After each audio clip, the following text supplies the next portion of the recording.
The silence of the Perseus Arm wasn't empty, it was heavy. It was the kind of silence that pressed against your eardrums. A physical weight that a man could lean into like a strong wind. Ronin had paid a premium for that silence. He had traded 40 years of his life, 3 marriages, and the cartilage in both knees to afford this plot of red dust on a planet the galactic maps didn't even bother to name. He sat on the porch of his modular cabin, a structure reinforced with surplus armor plating he'd welded on himself, and watched the twin suns bleed into the horizon. In his hand was a mug of coffee, black as a moonless night and bitter enough to strip paint. On his lap rested a heavy-caliber kinetic rifle, the woodstock worn smooth by decades of handling. He wasn't expecting company. He wasn't expecting trouble. But Ronin was a man who had survived the siege of Antares IV, and he knew that the universe had a nasty habit of waiting until you relaxed to kick your teeth in. He was waiting to die here, hopefully of old age, hopefully in his sleep. But his gut told him that peace was a luxury he hadn't earned yet. That gut feeling proved right at 800 hours on a Tuesday. It started as a low hum, a vibration in the wood of the porch deck that traveled up through the soles of his boots. Ronin didn't look up immediately. He took a slow sip of coffee, set the mug down on the railing with deliberate care, and then shifted the safety on his rifle. Only then did he scan the sky.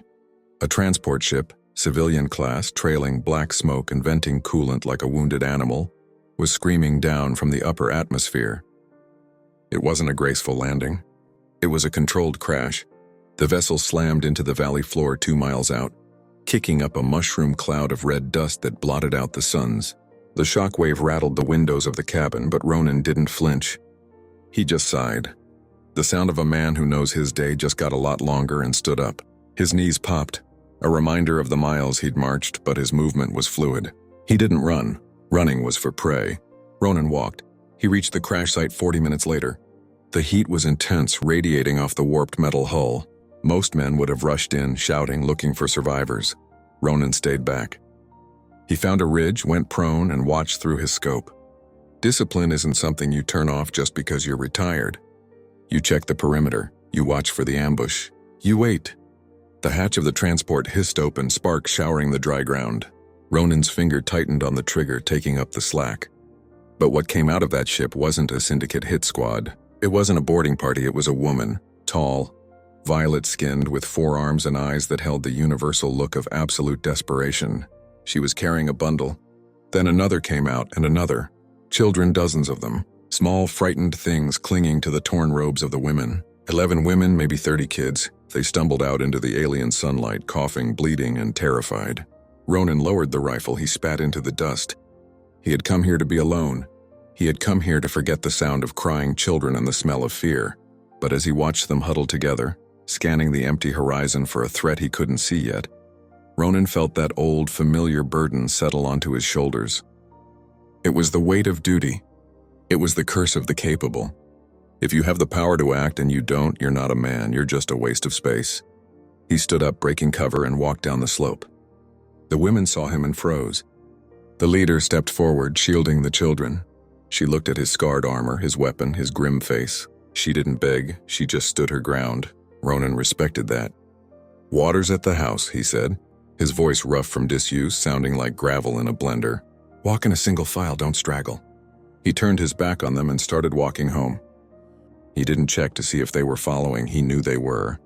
Desperate people always follow the man who looks like he knows where the water is. The next month was an exercise in chaos management. Ronin's quiet sanctuary had been turned into a refugee camp. The women were widows, survivors of a Syndicate purge in the neighboring sector. Their husbands had died holding the line so the transport could escape. That earned them a place at Ronin's fire. You honor the sacrifice of the dead by protecting the living. That was the code. But the reality of living with 41 aliens was a test of patience Ronin wasn't sure he could pass. There was noise, constant noise. The children were everywhere. They were curious, energetic, and completely unaware that they were in a hostile environment. Ronin found them in his tool shed. He found them in his garden. He found one particularly brave toddler trying to dismantle his perimeter sensor array with a rock. He didn't yell, he didn't coddle them. He organized them. It was the only way he knew how to function. "You." He pointed to the 3 oldest boys, lanky teenagers who looked like they were looking for trouble. You're engineering. That generator needs a rebuild. Figure it out. He pointed to the strongest-looking mothers. You're logistics. Inventory the rations. If we run out of food, we starve. Make it last. He pointed to the rest. You're maintenance. This place is a fortress, not a hotel. We reinforce the walls. They looked at him with confusion at first, but Ronin's tone didn't leave room for argument. It was the voice of a man who had commanded battalions. It was a voice that promised survival if you listened and death if you didn't. They listened and they worked. That was the thing about them that surprised Ronin. They didn't complain. They weren't looking for a handout, they were looking for a chance. The women worked the hard earth of his garden, coaxing life out of the red dust. The boys stripped the engine of their crashed ship, hauling scrap metal back to the cabin to bolt onto the walls. The little ones cleared rocks. At night, the silence was gone, replaced by the low hum of conversation in a language Ronin didn't speak, but the tone was peaceful. He sat on his porch, cleaning his rifle, watching them.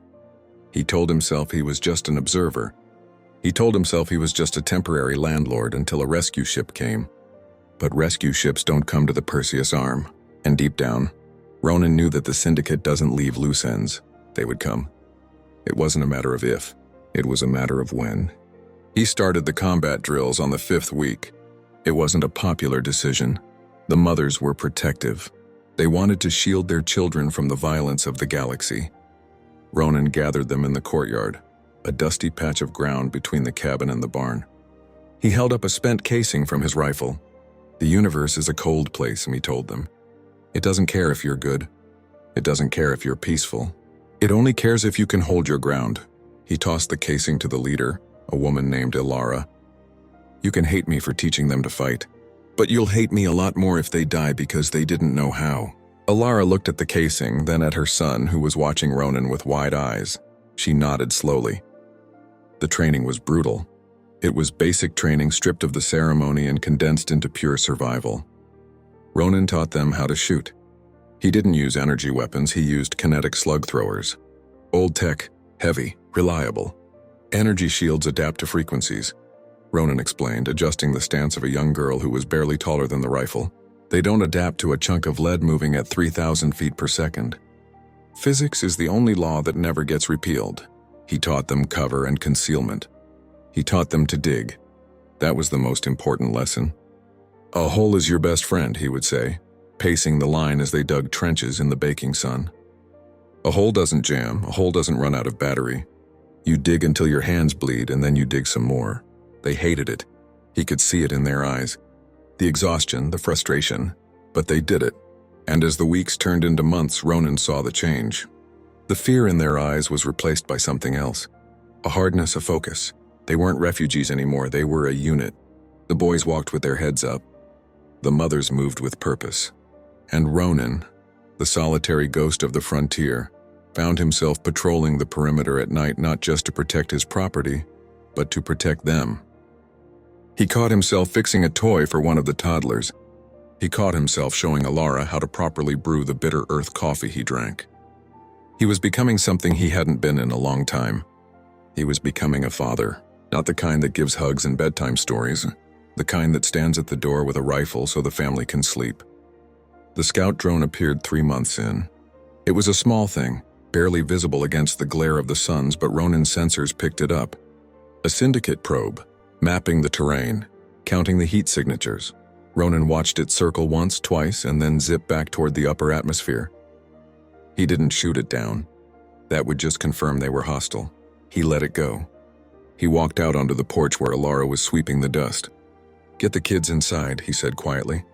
"They're coming." Ilara didn't ask who. She didn't panic. She just set the broom down and moved. The drill. They had practiced it 100 times. Within 3 minutes, the compound was locked down. The shutters were sealed. The weapons were distributed. The silence returned, but this time it was the silence of a coiled spring. They came at dawn 2 days later. That's when the cowards always come. They like to think they catch you sleeping. But Ronin hadn't slept in 2 days. He was in the trench, the forward observation post covered in a dust-colored tarp. He saw the dust cloud first. 6 vehicles, heavy assault skiffs, a platoon of infantry. They weren't sending a cleanup crew, they were sending an erasure team. They expected a crash site. They expected starving refugees, they didn't expect Ronin. "Hold fire," Ronin whispered into his comms headset. His voice was calm, almost bored. It was the voice of a man who had seen this picture 1,000 times. Let them get close, let them get confident. The skiffs roared over the ridge, their weapons traversing, searching for targets. They saw the cabin. They saw the apparent lack of activity. They got sloppy. They moved into the valley floor, bunching up, eager to get the job done and get back to their base. Wait for it, Ronin murmured. Wait for the lead vehicle to cross the marker. The lead skiff, a jagged metal beast painted in Syndicate black, crossed the pile of white rocks Ronin had placed 50 yards out. Now. The young boy, the one Ronin had put in charge of the detonator, didn't hesitate. He twisted the handle. The buried charges under the valley floor erupted. It wasn't a Hollywood explosion. It was a directed shape charge that Ronin had cooked up from mining explosives and determination. The lead skiff didn't just explode, it disintegrated. The blast wave flipped the second vehicle, sending it crashing into the rocks. Engage, Ronin ordered. The trench line erupted. It wasn't the scattered, panicked fire of civilians. It was a wall of lead. The widows were firing in controlled bursts, just like Ronin had taught them. Pop, pop, dot, pause. Pop, pop. They aimed low, crippling the infantry, forcing them to ground. Ronin was a statue. He lay in his hide, his rifle an extension of his will. He didn't fire rapidly, he fired rhythmically. Every time his rifle cracked, a Syndicate officer dropped. He was picking off the command structure. Cut off the head and the body dies. That's basic infantry tactics. But the Syndicate troops were professionals. After the initial shock, they rallied. They deployed energy shields. They brought their heavy repeaters to bear. Plasma fire began to chew up the ground around the trench. The air filled with the smell of ozone and burning rock. "Suppressing fire on the left flank!" Ilara shouted. Her voice was strong, commanding. Ronin felt a surge of something that might have been pride. She was directing the fire, covering the younger ones. She was a natural. Ronin. The radio crackled. It was one of the boys pinned down near the barn. "They're flanking us! 3 of them, heavy armor!" Ronin shifted his position. He couldn't get a clear angle. The barn blocked his line of sight. He had to move. "Hold your ground, kid," Ronin grunted. "I'm coming." He broke cover. He stood up in the middle of the firefight, a towering figure in battered armor, and started walking. He didn't run. He moved with a terrifying inevitability. Plasma bolts zipped past him, scorching the air, but Ronin ignored them. He focused on the corner of the barn. He rounded the corner just as the 3 Syndicate heavies were preparing to breach the door. They turned, surprised to see a lone human walking toward them. They raised their weapons. They were too slow. Ronin fired from the hip. The heavy slug hit the first trooper in the chest plate. The kinetic energy knocked him off his feet like he'd been hit by a truck. Ronin racked the bolt. The second shot took the next trooper in the knee, shattering the joint. The third trooper hesitated. He saw the look in Ronin's eyes. It wasn't anger. It wasn't hate, it was work. Just a job that needed doing. That hesitation cost him his life.